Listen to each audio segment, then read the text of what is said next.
magdidilim na. Pero nakapunta pa rin kami rito sa Wadi Alfan. Sa side na yun, dun yung elephant track. Yan, dyan. Sa halos tapat lang siya ng elephant track. Meron kaming sinulat dito ni Boss Madam. Ayan, Al-Ula 2024. Ayan, bago lang to eh.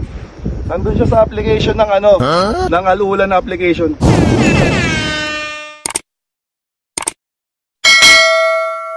Kamusta mga boss? Ayun, magdidilim na. Pero nakapunta pa rin kami rito sa Wadi Alfan. Ito yung bagong attraction dito sa Al-Ula. So ayan, makikita nyo dito, sa side na yon, dun yung elephant track. Yan, dyan. Sa halos tapat lang siya ng elephant track. So ayan, tingnan natin dito.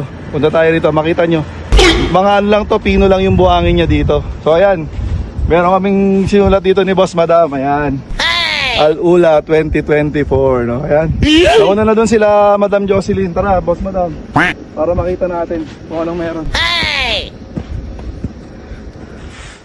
Ayan, dito raw kasi yung mga arts daw dito eh. Okay. So ayan, makikita nyo, pinong-pino nga yung buhangin, no? Dito sa Wadi Alfan. Bago lang to eh. Nice. Nandun siya sa application ng ng Al-Ula na application.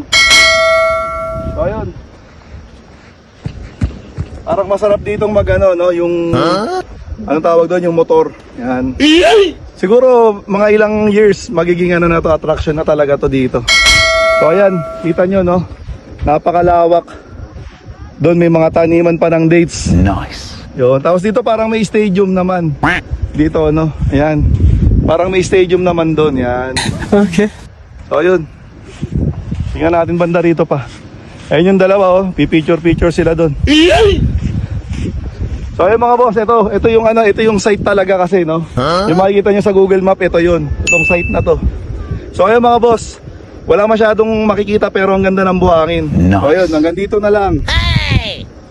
Bye!